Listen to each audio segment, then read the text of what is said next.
नमस्कार, आप देख रहे हैं हल्ला बोल। आपके साथ मैं हूं अंजना ओम कश्यप। अगर तुम मिल जाओ अघाड़ी छोड़ देंगे हम।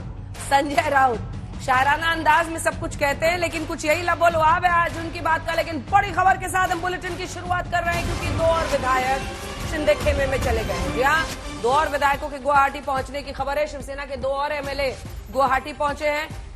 और रविंद्र फाटक, आप कल्पना कीजिए, रविंद्र फाटक को भेजा गया था मिलिंद नार्वेकर के साथ सूरत में मनाने के लिए, और वही फाटक साहब ने अपनी जो लॉयल्टी का फाटक है वो दूसरी तरफ खोल दिया है। चले गए एकनाथ शिंदे की तरफ।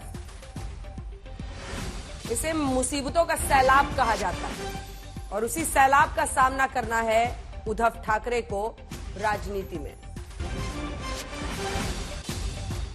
पिछले 4 दिनों में महाराष्ट्र में सियासी हालात काफी तेजी से बदले हैं। पहले पार्टी पर उद्धव ठाकरे की पकड़ टूटी, फिर अपने ही विधायकों की बगावत से उद्धव ठाकरे को अपनी सरकार पर मंडरा रहा खतरा साफ नजर आने लगा। और अब विधायकों का दम देखकर उद्धव ठाकरे को पार्टी के से ही हाथ से निकलने का डर सताने लगा है। उद्धव लगातार कोशिश कर रहे हैं। पहले उन्होंने पार्टी पर पकड़ बचाने की कोशिश की, फिर सरकार बचाने की कोशिश में बागियों को संदेश दिया, और अब पार्टी बचाने के लिए आखिरी दांव खेला है। बागियों को संदेश दे रहे हैं, अगर तुम मिल जाओ अघाड़ी छोड़ देंगे हम।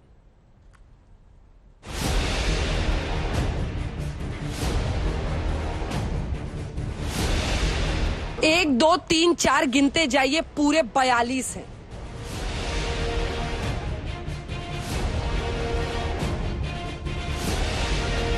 ये तस्वीर गुवाहाटी में डटे एकनाथ शिंदे गुट की है। गुट के नेता अपने समर्थकों को कुछ समझा रहे हैं, साथ ही नेता के समर्थन में नारेबाजी भी हो रही है।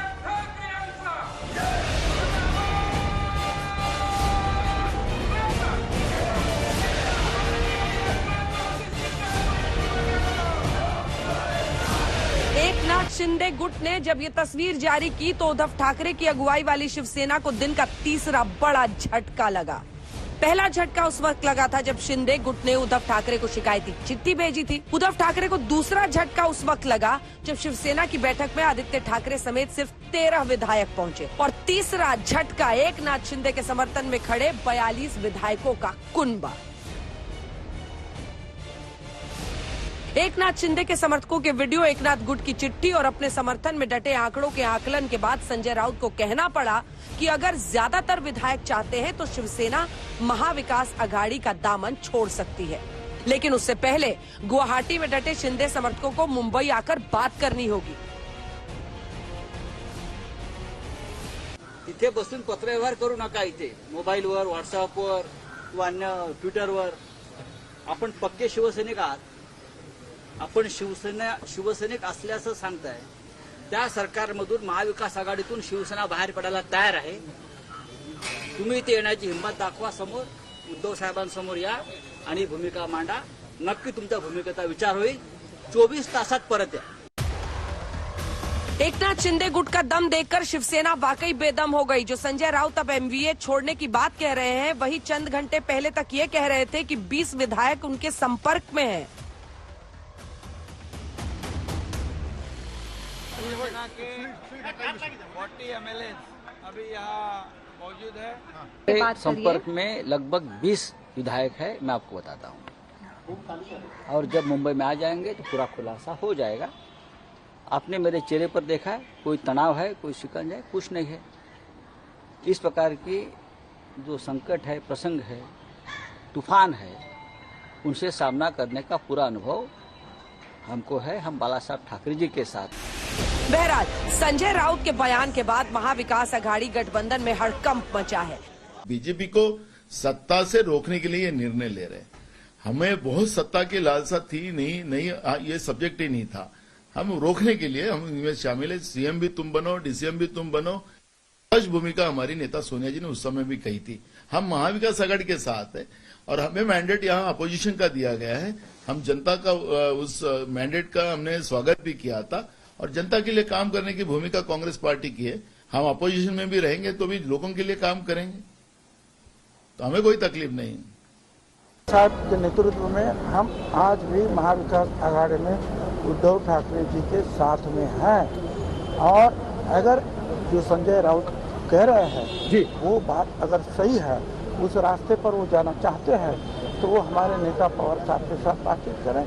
इनको जो है कोई जो है रोक नहीं सकता है। पार्टी जो है अपना अपना रास्ता अपना सकता है। और हम लोगों के बारे में हम यही कहेंगे, सरकार में है आनंद है, नहीं है फिर भी जो है विरोधी पक्ष में, विरोधी दल में रहकर लड़ने की हमें बहुत अच्छी आदत है। अब आपको उद्धव ठाकरे को लगे आज के सबसे बड़े झटके के बारे में बताते हैं। बाला साहब के नाम पर सियासी खेला कर रहे शिंदे गुट ने बाला साहब के बेटे उद्धव को चिट्ठी लिखकर खूब सुनाई, खूब शिकायतें की। उन्होंने उद्धव को कहा, क्या हिंदुत्व शिवसेना का मुद्दा नहीं है? आदित्य ठाकरे अयोध्या गए तो हमें क्यों रोका? फंड के लिए क्यों भटकना पड़ा? कांग्रेस एनसीपी से हमारा अपमान क्यों हुआ? हमारे साथ अपमानजनक व्यवहार हुआ। 2.5 साल से आपके दरवाजे हमारे लिए बंद थे। सीएम निवास में भी एंट्री क्यों नहीं थी? हमारी भावनाएं आप तक नहीं पहुंची। एकनाथ शिंदे हमारे साथ रहे। हालांकि शिंदे गुट की शिकायतों को उद्धव के समर्थकों ने खारिज किया। कहा, मुख्यमंत्री से मिलने में कोई भी परेशानी नहीं हुई। मैं बहुत बार मिल चुका हूँ, कोई दिक्कत नहीं हो रही थी। मुझे तो कोई दिक्कत नहीं थी। एकनाथ शिंदे जैसा बोल रहे हैं। अबे मैं उनके बारे में नहीं बोल पाऊंगा। नहीं, उनका कहना है कि एमएलए के लिए एक्सेसिबल नहीं थे। वो मैं उनके बारे में क्या बोलूँ? आपको मिलने में कोई मेरे को तकलीफ नहीं थी। बात काफी आगे बढ़ चुकी है। एकनाथ शिंदे लगातार अपना दम दिखा रहे हैं तो उद्धव सियासत के साथ साथ इमोशनल दांव भी आजमा रहे हैं। बुधवार शाम उन्होंने बोरिया बिस्तर के साथ अपना आधिकारिक आवास छोड़ा और मातोश्री के लिए निकल गए। घर बदलने से पहले उन्होंने फेसबुक पर बाला साहब के हिंदुत्व पर सियासत कर रहे एकनाथ शिंदे को भी चुनौती दी। हम बाला साहब ठाकरे जी का जो हिंदुत्व है इस और उनकी जो भूमिका है उसको हम लोग आगे ले जाना चाहते। शिवसेना म्हणाल तर शिवसेना आणि हिंदुत्व हे दोन घट्ट एकमेकांमध्ये गुंफलेले जोडलेले हे शब्द आहेत।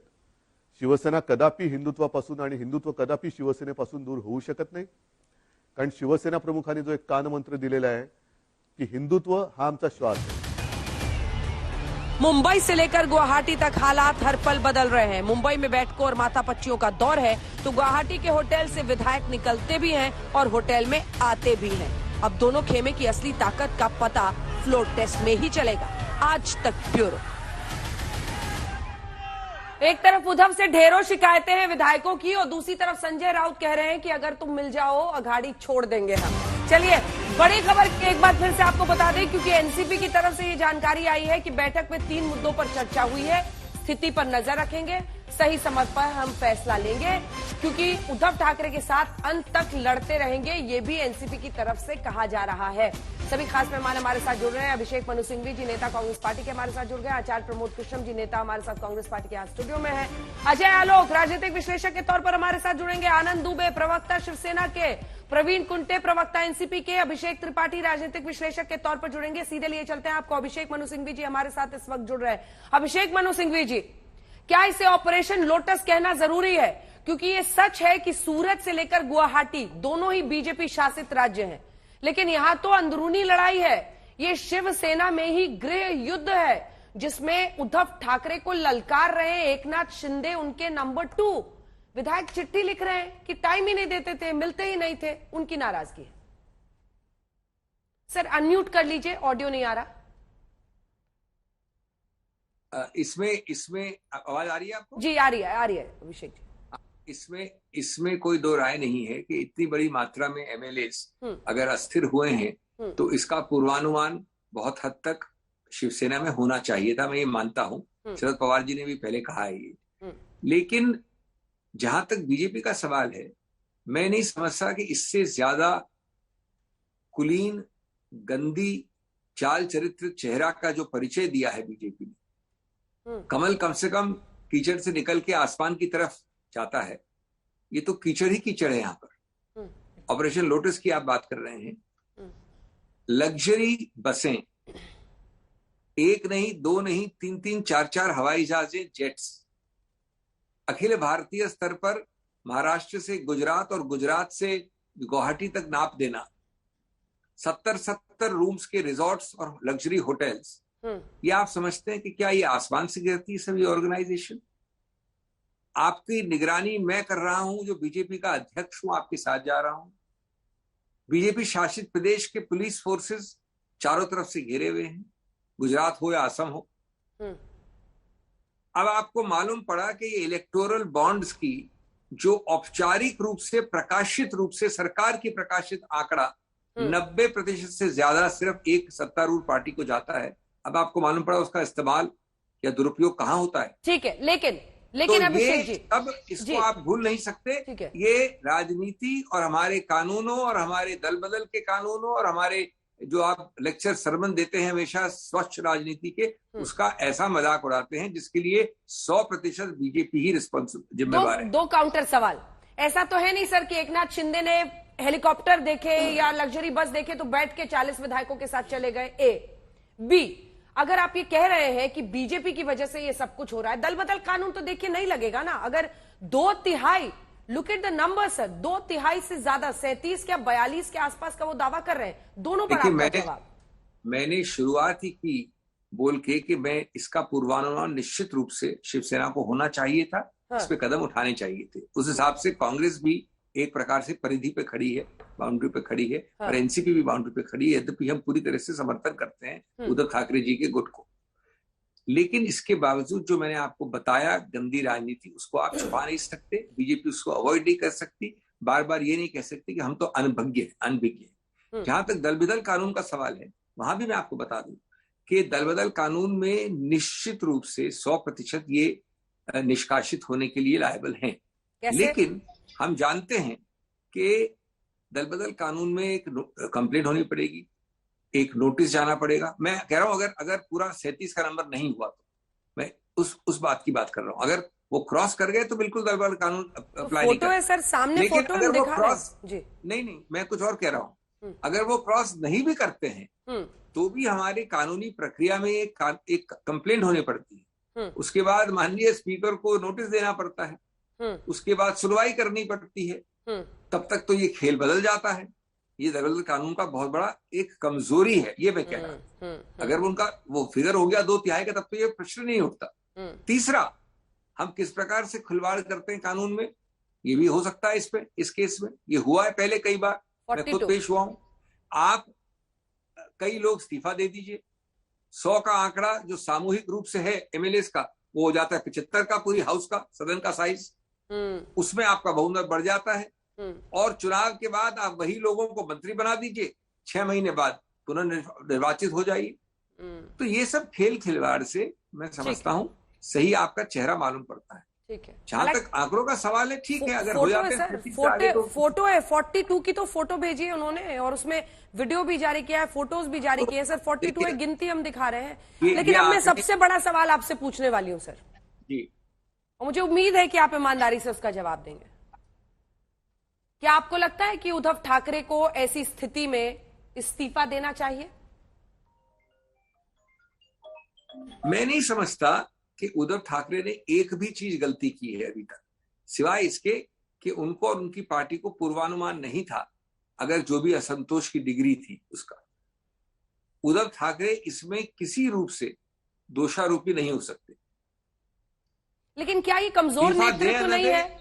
ये कमजोर नेतृत्व नहीं है सर कि आपका नंबर 2 ही आपके खिलाफ इतनी बड़ी म्यूटनी बुन रहा है और आपको एहसास तक नहीं है?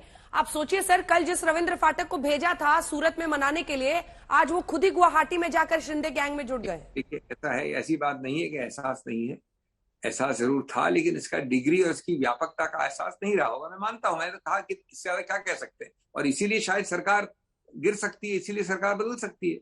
आखिर ये नंबर आंकड़े नहीं होते तो कैसे होता? लेकिन आपने प्रश्न पूछा, दूसरा है इसमें दोष, जिसको आप एक नैतिक मौलिक दोष कहते हैं, वो कहाँ है? मैं तो आपसे पूछ रही थी सर, मेरा सवाल कुछ और था सर। मेरा प्रश्न ये था कि क्या उन्हें इस्तीफा देना चाहिए? इस्तीफा देना नहीं देना उनका एक निर्णय है, क्या फर्क पड़ता है इस्तीफा देने? तो एक औपचारिक बात हो गई। आंकड़े अगर आप कह रहे हैं 42 है तो इस्तीफा देना दे, उससे क्या फर्क पड़ने वाला है? फिर अगला कदम डिसाइड होगा ना सर, क्या होना चाहिए? अगला कदम क्या होना चाहिए महाराष्ट्र विकास आघाड़ी की तरफ? अगर उद्धव ठाकरे की तरफ अगर उद्धव ठाकरे और उनके समर्थकों को 1% भी इस बात का संदेह है कि दूसरी तरफ दूसरे गुट में पूरा बहुमत नहीं है या कि उनके पास 37 से ज्यादा आंकड़े नहीं है, तो उनको इस्तीफा नहीं देना चाहिए और उनको डट के सामना करना चाहिए। उन्होंने कोई गलती नहीं की। बहुत बहुत अगर मैं नहीं कह सकता कि आंकड़े में क्या उनका विश्वास है। अगर ये 42 का आंकड़ा निश्चित रूप से सही है, अगर इस बारे में मैं और आप नहीं, टीवी चैनल्स नहीं, यहाँ बैठे लोग नहीं, लेकिन उद्धव ठाकरे और वो खुद कन्विंस थे, तो बात दूसरी हो जाती है। सर, उनकी बैठक बुलाने में 12 या 13 विधायक पहुंचे हैं उनकी बैठक में। क्या ये आईना नहीं है? 55 में से 13। इसका कोई खास औचित्य नहीं है इस डिस्कशन का, क्योंकि अब जो है आंकड़ा वो है, और अगर उनको ये कन्विक्शन है इस बात का, तो वो दें न दें वो हट जाएंगे। 2 दिन और लग सकते हैं, वो हट जाएंगे। बहुत धन्यवाद आपका अभिषेक मनु सिंघवी जी हमारे साथ जुड़ने के लिए और आज तक पर पूरी बातचीत रखने के लिए। 2 बड़ी बातें अभिषेक मनु सिंघवी ने कही हैं जिनमें उनका मानना है कि पता चलना चाहिए था। वो ये कह रहे हैं कि उद्धव ठाकरे को इस बारे में एहसास होना चाहिए था किस तरह की स्थिति बन रही थी।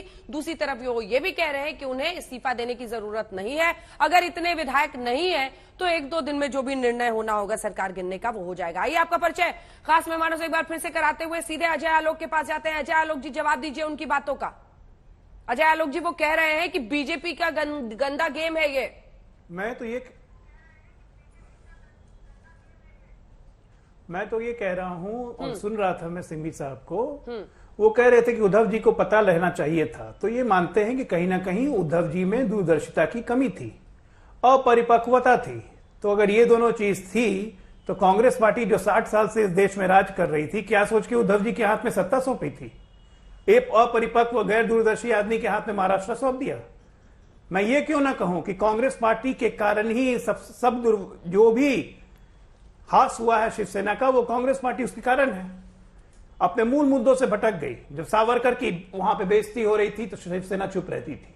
पालघाट में मजबूर किया गया चुप रहने को। ये सब कारण था ग्रास रूट से उनके सपोर्टर्स, उनके समर्थक का हटना। देखिए अंजना जी, आप मेरे से पहले से पॉलिटिक्स कवर कर रही हैं कहीं से भी। मुंबई में शिवसेना के खिलाफ अगर एक भी हरकत कुछ होती थी तो सारे के सारे शिव सैनिक सड़कों पे आ जाते थे। कल से 3 दिन से यह हंगामा हो रहा है। एक भी शिव सैनिक आपने देखा है विरोध में? क्योंकि कहीं ना कहीं उनको ये लग रहा है कि जो हो रहा है वो ठीक हो रहा है। और सबसे बड़ी बात बताऊं, ये उन सब परिवारों के लिए चेतावनी है जो परिवारवाद की राजनीति कर रहे हैं। ठीक है, इस पर मैं जवाब दूंगी प्रमोद कृष्णम जी से। विनोद अग्रवाल जी इस वक्त हमारे साथ जुड़ रहे हैं, निर्दलीय विधायक है। एकनाथ शिंदे के गुट में वो इस वक्त। विनोद जी कहाँ हैं? गुवाहाटी की मुंबई? मैं तो अभी मुंबई में हूँ जी। और किसकी तरफ हैं आप? ऐसा है कि मैं जब चुनाव जीत करके आया था, मैंने भारतीय जनता पार्टी को समर्थन दिया था, उनका सहयोगी सदस्य हूँ। और पिछले 2.5 साल में सम्माननीय एकनाथ जी शिंदे साहब ने मुझे पूर्ण सहकार्य किया है और निश्चित तौर पे हर समय में उन्होंने मुझे मेरे क्षेत्र के विकास के लिए उन्होंने हर समय में मुझे मदद की है। ठीक है। और आज बात ऐसी है कि भाई अपने जो भी परिस्थिति दिख रही है वो परिस्थिति में निश्चित तौर पे अगर पर्याय बोलेंगे तो एकनाथ जी शिंदे जी का जो उनका जो स्टैंड है कि भाई सम विचार के पक्षों ने आकर के युति करना चाहिए। ठीक है, ये तो हम लोग समझ गए आप शिंदे जी के साथ है। अब ये बताइए मुख्यमंत्री कौन बनेगा? अगर उद्धव ठाकरे को हटाने की पूरी कवायद चल रही है तो किसको मुख्यमंत्री बनवाना चाहते हैं आप? नहीं, मेरे हाथ में मुख्यमंत्री बनवाना नहीं है। अरे पर दिल में कुछ तो ख्वाहिश होगी, अभी ना सोचे समझे दूसरी तरफ चल दिए हैं। नहीं, मुख्यमंत्री बनाना देखो शिंदे साहब और उनकी जो भी बातचीत भारतीय जनता पार्टी के साथ में चल रही होंगी वो दोनों मिलकर के तय करेंगे। फडणवीस जी बनेंगे? नहीं, मुझे इस बारे में कोई पता नहीं है, वो दोनों मिलकर के तय करेंगे। वो दोनों नेता है, हम दोनों नेता के साथ में हैं। शिवसेना के कितने विधायक हैं एकनाथ जी के साथ? क्या कहा है उन्होंने आपसे? आज शिवसेना एकनाथ जी के साथ में लगभग सभी शिवसेना के विधायक है। अगर आज 8-10 को छोड़ दिया जाए तो पूरे के पूरे विधायक एकनाथ जी के साथ में रहेंगे।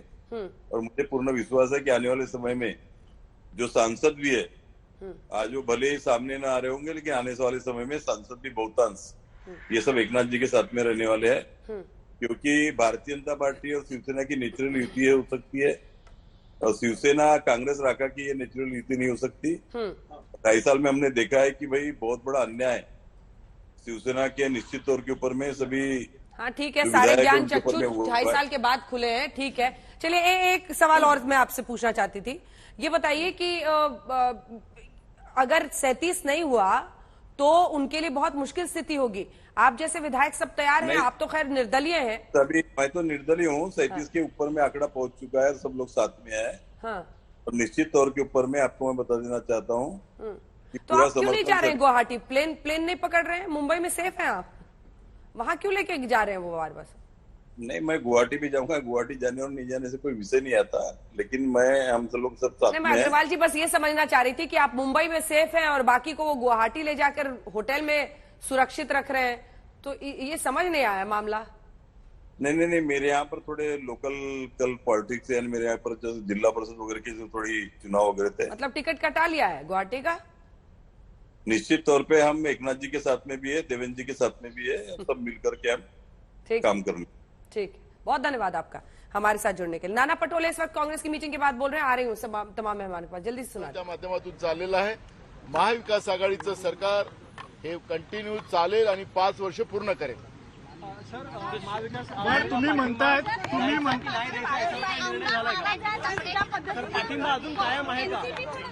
काँग्रेस मी महाविकास आघाडीचं सरकार हे 5 वर्ष कायम राहील असं मी जेव्हा म्हणतोय तर पाठिंब्याचा प्रश्न कशाचा आलेला आहे? काँग्रेस महाविकास आघाडीमध्ये आहे, राहणार आणि त्याच्यामध्ये कुठलंही दुमत नाही। आचार्य प्रमोद कृष्ण जी आलोक जी की बातों का जवाब दीजिए। वो कह रहे हैं कि आप ही लोगों ने, कांग्रेस पार्टी ने डुबो दिया। जिस महाराष्ट्र विकास आघाड़ी ने मुख्यमंत्री बनाया, वही महाराष्ट्र विकास आघाड़ी उनसे शिवसेना छिन जाने के कगार पर उनको पहुंचा चुकी है। शिवसेना फिसल रहा है सर हाथ से। देखिए अंजना जी, पहली बात तो ये, कांग्रेस का इसमें कोई लेना देना नहीं है। कांग्रेस पार्टी पूरी तरह से अपने उस कमिटमेंट के साथ है और वो हमेशा कांग्रेस पार्टी का ये परंपरा रही है कि वो जिसका समर्थन करती है उसका साथ आखिर तक देती है और कांग्रेस पार्टी उद्धव ठाकरे जी के साथ है, इस अलायंस के साथ है। ये विषय तो कल से इस्तीफा मांग रहे हैं। नहीं, ये विषय लेकिन वो इस्तीफा नहीं दे रहे हैं। अंजना जी, ये विषय आप ये मानते थे ना सर कि सम्मानजनक एग्जिट इस्तीफा ही है? अंजना जी, मैं क्या मानता हूं ये एक अलग विषय है। पार्टी का जो स्टैंड है वो साफ ये है कि हम उद्धव ठाकरे जी के और शिवसेना के साथ खड़े हैं, लेकिन ये झगड़ा कांग्रेस ने नहीं पैदा किया, ये झगड़ा शिवसेना के भीतर पैदा हुआ। अब सवाल इस बात का है कि इसका भविष्य क्या होगा, इसकी परिणति क्या होगी। जहां तक सवाल है बीजेपी का, बीजेपी तो खेलती है भाई। गोवा में हमारे 18 एमएलए जीते, इनके जीते 13, लेकिन सरकार बनाई बीजेपी ने। तो बीजेपी जो बेईमानी करती है वो दिखाना ये चाहती है कि वो बहुत ही शुचिता की राजनीति करते हैं। आज भी जो हो रहा है, क्या ऐसा संभव है कि इतने एमएलए मिलकर के बात करके और गुजरात चले जाएं, गुजरात से फिर आसाम चले जाएं और भाजपा का उसमें सपोर्ट ना हो? इस पूरे के पूरे खेल में, इस पूरे षड्यंत्र में भाजपा एक मुख्य भूमिका निभा रही है और आज ना कल ना परसों इसका पर्दाफाश होगा। आज भारतीय जनता पार्टी अपने को पाक साफ दिखाना चाहती है, लेकिन अंजना जी एक बात मैं आपको बता रहा हूं कि एक विधायक, आलोक जी सुन लीजिएगा, आलोक जी देखिए, जब मध्य प्रदेश की सरकार गिरती है तो विधायक कहां जाते हैं? कर्नाटक, वहां बीजेपी की सरकार है। जब गोवा में प्रॉब्लम होती है तो भी ये दूर रहते हैं, लेकिन ये इनका खेल बाद में, जब मणिपुर का होता है तब भी ये ऐसे ही। जब आज महाराष्ट्र का प्रॉब्लम आया है तो विधायक कहां जाते? गुजरात, गुजरात से कहां जाते? आसाम, सब जगह इनकी सरकार है। तो ये इस तरह का जो ये खेल खेल रहे हैं, इससे सरकार गिरे या बचे ये अलग विषय है, लेकिन लोकतंत्र की मर्यादाओं का हनन हो रहा है। ठीक है, अजय आलोक जी जवाब दीजिए। उसके दुबे जी फौरन आ रही हूं आपके पास। उद्धव जी से बहुत शिकायतें की है विधायकों ने। आलोक जी देखिए मुझे ये आश्चर्य लग रहा है कि हम लोग पिछले 3 दिनों से टीवी पे देख रहे हैं कि विधायक गए सूरत में, वहां पे गुजरात भाजपा के नेता मिलने आए, विधायक वहां से गुवाहाटी गए, मुख्यमंत्री तक मिलने आ गए। तो बीजेपी का समर्थन परोक्ष रूप से है, इसलिए तो पूरा देश देख रहा है टीवी पे। ये कौन सी नई बात हो गई? बात है कि इस खेल को खेलने किसने दिया, इस खेल को शुरू करने किसने दिया, इस खेल की शुरुआत कहां से हुई? ये कहां से हुई? क्योंकि बेसिक आइडियोलॉजी अस्तित्व और सत्ता में चुनने का प्रश्न था। आपने सत्ता को चुना, नतीजा ये हुआ कि अस्तित्व भी गया, सत्ता भी गई। लेकिन आचार्य जी, आप मेरी एक बात से आज जरूर अग्री करेंगे, आज जो हुआ है शिवसेना में या इसके पहले लोक जनशक्ति पार्टी में हुआ था, ये कहीं ना कहीं परिवारवादी पार्टियों के लिए एक चेतावनी की बात नहीं है? या तो अपने आप को सुधार लीजिए, अगला जनरेशन को प्रमोट मत कीजिए, नहीं तो आने वाले दिन में परिवारवाद की राजनीति खत्म होगी। आज जो ये शिवसेना में हुआ, कल को यही कांग्रेस पार्टी में हो जाए तो क्या हर कांग्रेसी देश का खुश नहीं होगा कि कांग्रेस का नेतृत्व तो सही हाथों में चुन गया? एक ग्रैंड ओल्ड पार्टी, 70 साल पुरानी पार्टी, आज 1.5 साल हो गए, अध्यक्ष तक नहीं ढूंढ पा रही है। क्यों ऐसी अग्नि परीक्षा ले रहे हैं आप प्रमोद जी? क्या ये परिवारवाद क्यों ऐसी अग्नि परीक्षा लेने की कोशिश कर रहे हैं? पहली बात आलोक जी, मैं आपको बताऊं, कांग्रेस वो पार्टी है जिसने हर वक्त हमेशा रीजनल पार्टी का सपोर्ट किया है और संविधान में विश्वास किया है। अगर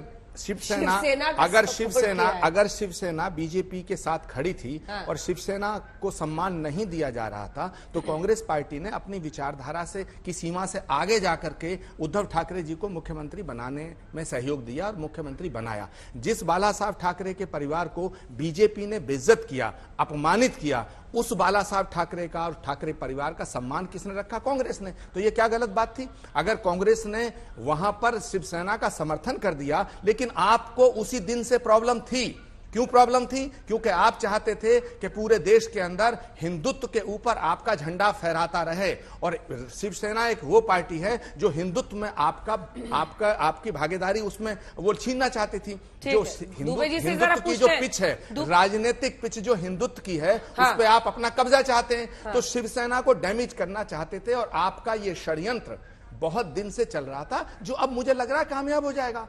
अब ठीक है, अब इन्होंने फायदा पहुंचाया या नुकसान पहुंचाया, ये दुबे जी बताएंगे। दुबे जी डिकोड कीजिए। के लिए शिवसेना की आ रही हूँ, प्रवीण कुंटे जी आ रही हूँ। दुबे जी को दिखाइए और उनका 42 लोगों की फोटो दिखाइए। के समर्थन के, आलोक जी दिल पे हाथ रख के कहिए, क्या बिना भाजपा के समर्थन के, सहयोग के और सपोर्ट के ये इतना बड़ा खेल संभव है? आप बताइएगा। मैं आपका बड़ा सम्मान करता हूं, विद्वान प्रवक्ता आप बताइएगा। ईश्वर को साक्षी रख के कहिए, क्या भाजपा इस खेल में पीछे से नहीं खेल रही है? सारे षड्यंत्र की जड़ भाजपा है या नहीं है? आचार्य जी, नहीं, बिल्कुल नहीं। षड्यंत्र की जड़ भाजपा नहीं है। षड्यंत्र की जड़ भाजपा नहीं है। षड्यंत्र हुआ ही नहीं है, यह स्वाभाविक हुआ है।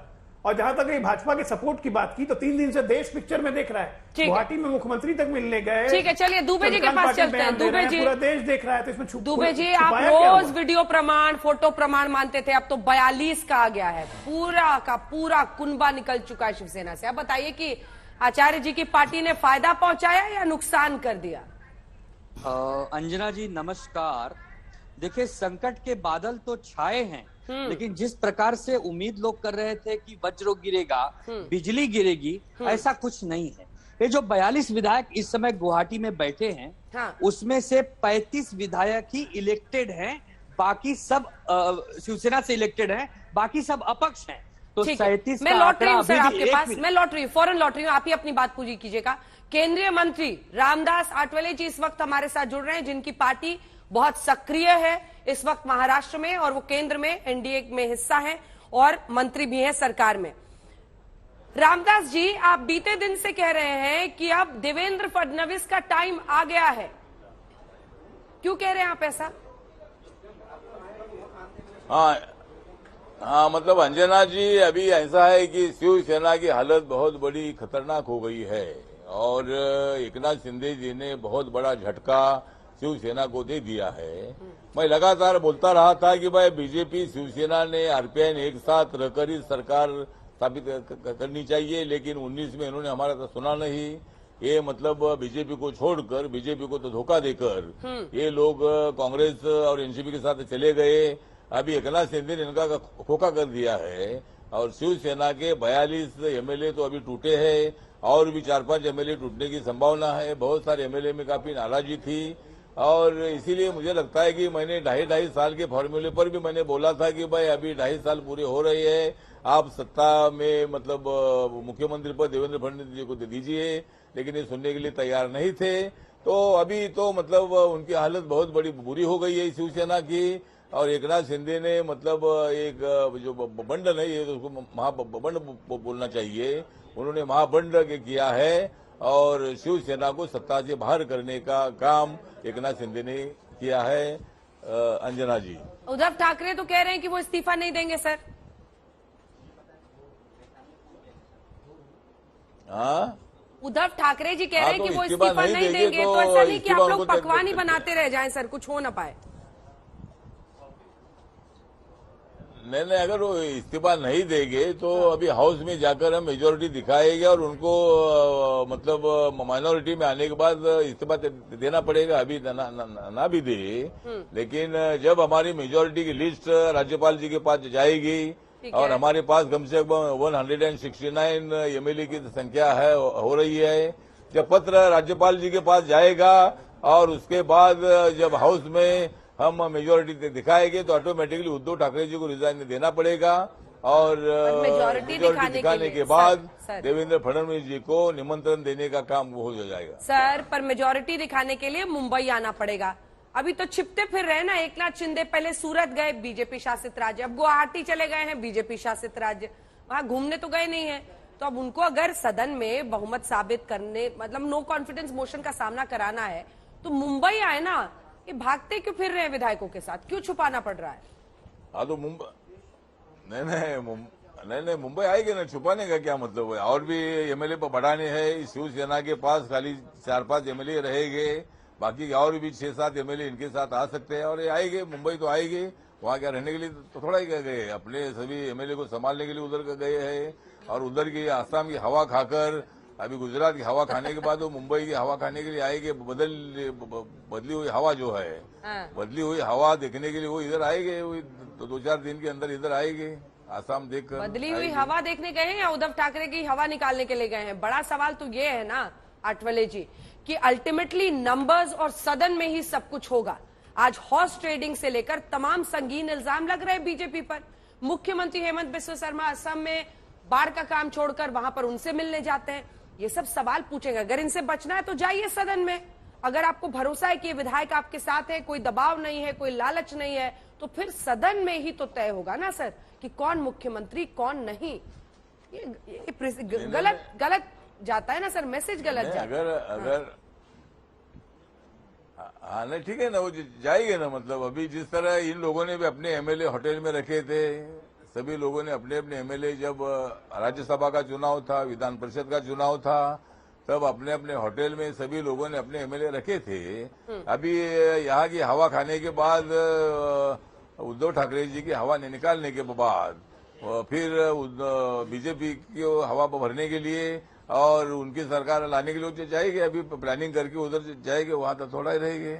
बहुत ही जल्दी ही वो इधर आएंगे, हाउस में आएंगे और मेजोरिटी दिखाएंगे और शिवसेना को सत्ता से बाहर करने का काम एक नाथ शिंदे जी करेंगे। और मैंने तो बोला था कि मतलब ये वो माननीय जिन्होंने उद्धव ठाकरे जी के सत्ता के पूरे बंद कर दिए धंधे, उनका नाम है एक नाथ शिंदे।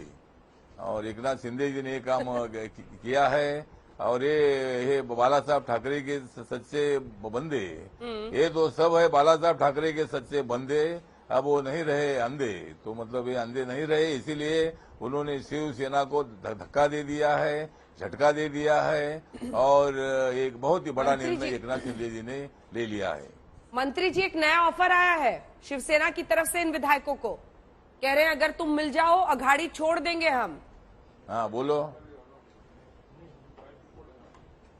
हाँ तो आघाड़ी छोड़ देंगे। अभी आघाड़ी छोड़ने का क्या मतलब है? आप आघाड़ी में रहो। अगर आप आघाड़ी में गए थे तो आप आघाड़ी में रहो, अपोजिशन में रहो। अभी आघाड़ी छोड़ने से क्या ऐसा मतलब होगा है? जो जब तो देवेंद्र फडणवीस को लेकर जो आप भविष्यवाणी कर रहे हैं वो कैसे सच होगा? नहीं, देवेंद्र फडणवीस जी की अभी भविष्यवाणी ये है कि वो बहुत जल्दी मुख्यमंत्री बनने वाले हैं और एक न एक दिन ऐसा होने वाला ही था। ये देवेंद्र फडणवीस जी को मालूम था और ऐसा ही हुआ है। शिवसेना के संबंध में जो नाराजगी एमएलए के मन में थी वो उन्होंने व्यक्त की है और फटाफट एमएलए एक नाथ शिंदे के साथ जा रहे हैं। बीजेपी वाले कुछ नहीं बोल रहे सर, बस आप ही आ रहे हैं सरकार की तरफ से। ठीक है, नहीं, बीजेपी वाले तो बोलेंगे जब अभी एकनाथ शिंदे जी प्रस्ताव पे भेजेंगे और उसके बाद बीजेपी उसका विचार करेगी और देखते हैं पूरी मेजोरिटी बीजेपी के पास अभी आ जाएगी तब बीजेपी बोलेगी। उसके पहले मैं बोल रहा हूँ। अच्छा, ये बताइए रामदास आठवले जी कि इस आरोप से, हाँ, एक आखिरी सवाल है सर आपसे, क्या होता हुआ आप देख रहे हैं? आप कह रहे हैं कि हवा भरने वाले देवेंद्र फडणवीस में वो मुख्यमंत्री बन रहे हैं। उद्धव ठाकरे का क्या होगा? क्या ठाकरे परिवार के हाथ से शिवसेना निकलेगा? क्योंकि जो एकनाथ शिंदे की चुनौती है वो बड़ा दूसरा सवाल। और तीसरा, कांग्रेस एनसीपी का क्या होगा? अघाड़ी का क्या होगा? कांग्रेस एनसीपी का जो 2014 से 19 तक का था ऐसा ही होगा, उनको सत्ता से बाहर रहना पड़ेगा। शिवसेना का ऐसा होगा कि इतना बड़ा झटका, जिस तरह छगन भुजबल पहली बार शिवसेना छोड़कर बाहर आए थे, बाद में नारायण राणे जी भी शिवसेना छोड़कर बाहर आए थे, लेकिन एकनाथ शिंदे जी का बहुत बड़ा झटका है कि ये बहुत इतने एमएलए को साथ में लेकर एकनाथ शिंदे जी बाहर आ गए हैं, तो शिवसेना अभी ना के बराबर रह जाएगी। पर असली शिवसेना कौन है सर? मतलब सर असली शिवसेना कौन है? चाहे कितने भी विधायकों को खींच लें, असली शिवसेना कौन रहेगी? असली शिवसेना नहीं, असली शिवसेना बाला साहब ठाकरे की है और अभी उद्धव ठाकरे की है या एकनाथ शिंदे का। ऐसा अगर सवाल आप अंजना जी मुझे पूछती है तो मैं यही बताऊंगा कि असली शिवसेना एकनाथ शिंदे की है, इतने एमएलए उनके साथ आए हैं।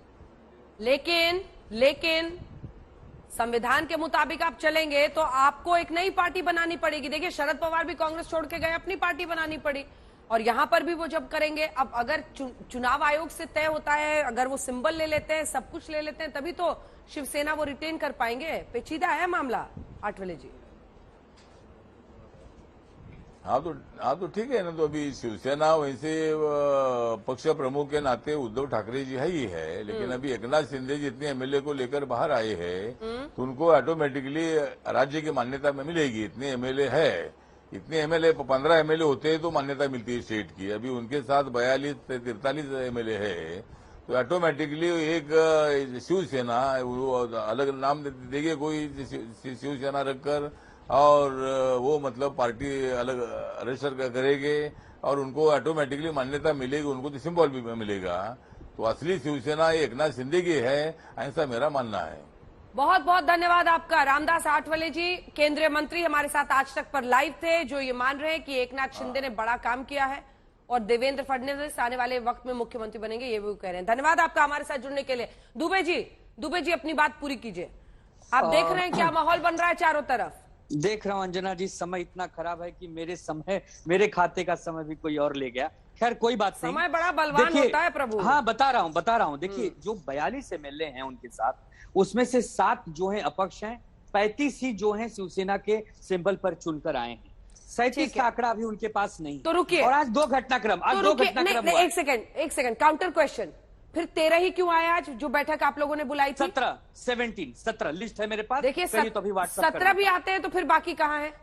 वो कहीं रास्ते में है, वो आ रहे हैं हमारे। अरे 4 दिन से आ ही रहे। नहीं, मुंबई में है। मुंबई में है तो मुंबई से आने में क्या दिक्कत हो गई? जो पहले 22 आए थे, जो पहले 22 आए थे उसी में से 2-3 नहीं आए हैं, बाकी 17 आए हैं। तो हमारे पास वो संख्या है जो उनके पास नहीं, जो वो संख्या 4 है। दुबे जी जरा तो सोच के बोलिए, दुबे जी जरा सोच के बोलिए, समझिए। मैं इतने बड़े राष्ट्रीय चैनल पर बैठकर सबके सामने आज कह रहा हूं कि अगर उनके पास 37 हो, अभी आपके माध्यम से दिखा दें, अभी की अभी सरकार भी गिर जाएगी, अभी की अभी सारा समर्थन भी चला जाएगा, सब कुछ समाप्त हो जाएगा। लेकिन तो नहीं है। फोटो दिखा रहे हैं, 42 दिखाइए, उसमें से 42 शिवसेना की दिखाइए। चलिए दिखाइए, आज पूरा देश अब आप पहचानिए, क्योंकि इतने देर से हम तो फुल स्क्रीन दिखा रहे हैं सर। आप पहचानिए। सबको पहचानता हूँ, सबको पहचानता हूँ। पहचानिए, इनमें से एक एक करके नाम बताइए मुझे, बताइए नाम दुबे जी। अब देखिए, जो स्क्रीन पे मैं बैठा हूँ उस पे फोटो नहीं है, तो मोबाइल पे खींच के उसको थोड़ा सा आप जूम इन करके बताइए ना। ठीक है, मैं उस पर आता हूँ अंजना जी। 2 मिनट खाली अपनी बात कहूंगा। आज 2 बड़ी घटनाक्रम हुई। एक, संजय राउत जी ने कहा है कि बातचीत का सिलसिला अभी समाप्त नहीं हुआ है। अच्छा, ये बताइए, तो अगर वो आ जाएंगे तो अघाड़ी छोड़ देंगे? उस पर चर्चा हो सकती है, इसमें क्या बुराई है? जब उद्धव जी ने कहा कि भाई अगर तुम्हें मुख्यमंत्री ही बनना है, मैं वो भी छोड़ने को तैयार हूं, तो मुख्यमंत्री तो ज्यादा बड़ा होता है जब वो त्यागने को हम तैयार हैं। और दूसरी बड़ी घटनाक्रम, जिस रविंद्र पाठक जी को परसों आदरणीय उद्धव जी ने अपना एक समर्थक बनाकर भेजा था, आज वो गुवाहाटी गए हैं। तो पिक्चर अभी बाकी है अंजना जी, खेल अभी खत्म नहीं हुआ है, क्योंकि जो पाठक साहब हैं वो हमारे साहब के बहुत बड़े विश्वस्त हैं और वो एकनाथ शिंदे जी के भी मित्र हैं। तो कहीं ऐसा तो नहीं कि वहां जाकर कोई बातचीत का सिलसिला आगे बढ़ेगा, ये भी विरोधियों को समझ लेना चाहिए, जो इस ताक पर बैठे हैं कि अब गिरेगी कि तब गिरेगी। अभी उन्हें लंबा इंतजार करना पड़ेगा। अभिषेक त्रिपाठी जी, इंतजार करना पड़ेगा। इंतजार की कोई बात ही नहीं है अंजना जी। मुंबई और महाराष्ट्र में एक बहुत फेमस कहावत है, गिरे तो भी टांग ऊपर। तो ये इसका हम साक्षात उदाहरण देख रहे हैं शिवसेना में, जो उद्धव जी की अभी तक है, और उससे भी ज्यादा उदाहरण देख रहे हैं हम संजय राउत जी में। मतलब उनकी जबान को अगर मैं बोल सकूं कि विनाश लाता है, तो शिवसेना के लिए पूरी तरीके से वो विनाश ला चुका है। आज भी उनको संजय राउत से क्या प्रॉब्लम है? देखिए, जब वो बोलते हैं तो उनका ही खराब होता है। प्रॉब्लम हमें कुछ नहीं है, प्रॉब्लम यह है कि एकनाथ शिंदे जी को छोड़ना पड़ा, उसमें संजय राउत एक बहुत बड़ा कारण है, आदित्य ठाकरे भी बहुत बड़ा कारण है। अगर उद्धव ठाकरे जो मुख्यमंत्री हैं और पक्ष प्रमुख हैं शिवसेना के, अगर महाराष्ट्र के किसी जिले से कोई विधायक मुंबई आता है उनसे मिलने और 3-3 दिन नहीं मिल पाता है, उनके सांसद 6-6 घंटा बाहर लाइन में बैठते हैं, तो जरूर ये कोई तकलीफ की और बहुत बड़ी तकलीफ की बात है। क्योंकि इस तरीके से अगर आप अपने कमरे में बैठे रहेंगे और आपको अपने संगठन का कोई सुध नहीं लेंगे, तो इस तरीके से कोई पार्टी चलती नहीं है जो आपको विरासत में। आ रही हूं दुबे जी, पूरा कर लेने दीजिए। हाँ। ये एक बहुत गंभीर बात है। दूसरे, दुबे जी ने बोला कि रविंद्र फाटक, व्यक्तिगत तौर पर उनको बहुत वर्षों से जानता हूं, पहले दिन से जब वो राजनीति ज्वाइन की है वो एकनाथ शिंदे के आदमी है। अगर कोई वो ये सोच रहा है कि वो उद्धव ठाकरे जी के हैं, तो ये बहुत बड़ी गलती है। ये पूरी तरीके से एकनाथ शिंदे जी के हैं, ये समझना बहुत जरूरी होगा। ठीक है दुबे जी, जल्दी से बताइए, शिकायतें सुनी है आपने? त्रिपाठी कह रहे कि अयोध्या क्यों नहीं जाने दिया? कहना चाहता हूं, 15 जून को हम सब अयोध्या गए थे अंजना जी, मैं भी उसमें था। एक व्हिप जारी हुआ था कि 20 तारीख को एमएलसी का चुनाव है, जो विधायक गण है वो क्षेत्र न छोड़ें, क्योंकि दूसरे राज्य में जाना आना, फिर उनको बहुत सारी गाइडलाइन देनी थी, उनको होटलों में रखना था, इसके लिए विधायकों को जाने नहीं दिया। कभी ऐसा हो सकता है कि हम अपने विधायकों को अपने प्रिय अयोध्या नहीं जाने देंगे, अपने राम से नहीं सारे के सारे विधायक जो लगातार कह रहे हैं कि कांग्रेस और एनसीपी वालों से मिल लेते थे, अपने ही विधायकों को टाइम नहीं देते थे, इसकी क्या वजह है? क्यों इस तरह के? ये बेबुनियाद आरोप है, क्योंकि आज प्रताप यादव जो सांसद हैं, उन्होंने कैमरे पर एक बड़ी खबर आ रही है सर, एनसीपी की बैठक में उद्धव ठाकरे ने, शरद पवार ने कहा है उद्धव के इस्तीफा देने तक एमबीए के साथ रहेंगे। एनसीपी की बैठक में शरद पवार ने यह बयान दिया है, उद्धव के इस्तीफा देने तक हम महाराष्ट्र विकास अघाड़ी के साथ ही रहेंगे। यानी सभी ऐसा लग रहा है कि इस्तीफे का इंतजार कर रहे हैं मिस्टर दुबे। देखिए, ऐसा है कि अभी महाराष्ट्र के मुख्यमंत्री आदरणीय उद्धव ठाकरे जी आज भी वो काम कर रहे हैं। उन्हें कोरोना हुआ है, लेकिन कोरोना की स्थिति में भी उनका काम रुका नहीं है। ठीक है, उन्होंने घर शिफ्ट किया है, इसके पहले भी सैकड़ों बार वो वर्षा से मातोश्री और मातोश्री क्या पूछती हूँ, आप मुझे जवाब में क्या बोलते हैं दुबे जी?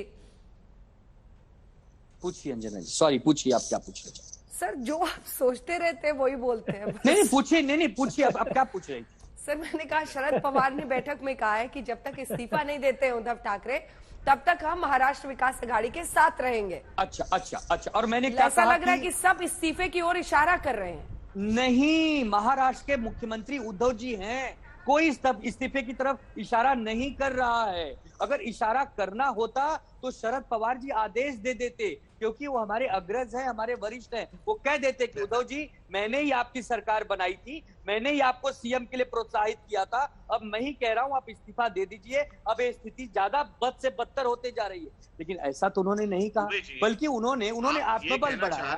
रुके मिस्टर त्रिपाठी रुके। बट उन्होंने आत्मबल बढ़ाया, उन्होंने कहा कि नहीं, जब तक वो बड़ी खबर इस वक्त आ रही है, उद्धव ठाकरे ने शाम 7 बजे फिर से बैठक बुलाई है। उद्धव ठाकरे ने शाम 7 बजे बैठक बुलाई है। क्या आगे की वो रणनीति तय करते हैं, इन सब पर निर्भर करेगा कि आगे की सोच उनकी क्या दिखाई दे रही है। इस्तीफे की तरफ इशारा करेंगे, इस्तीफा नहीं देंगे तब तक महाराष्ट्र विकास अघाड़ी के करेंगे, ये कहने की जरूरत क्या थी शरद पवार को? मतलब इस्तीफा नहीं दे रहे हैं तो आप साथ ही हैं, मतलब क्या है मतलब इसका? और देखिए अंजना जी, सरकार बचेगी या जाएगी ये सब ना नंबर के ऊपर डिपेंड है।